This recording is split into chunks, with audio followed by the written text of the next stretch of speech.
حضور اکرم صلی اللہ علیہ وآلہ وسلم نے وحی کے رک جانے کے زمانے کے حالات بیان فرماتے ہوئے کہا کہ ایک روز میں چلا جا رہا تھا کہ اچانک میں نے آسمان کی طرف ایک آواز سنی اور میں نے اپنا سر آسمان کی طرف اٹھایا۔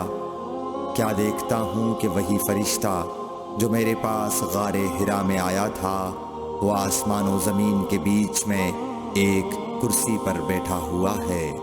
میں اس سے ڈر گیا اور گھر آنے پر میں نے پھر کمبل اوڑھنے کی خواہش ظاہر کی۔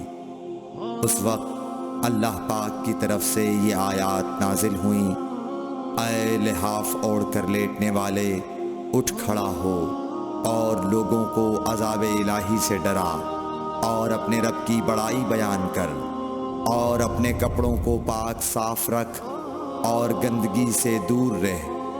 اس کے بعد وہی تیزی کے ساتھ پے در پے آنے لگی۔ صحیح بخاری حدیث نمبر 4۔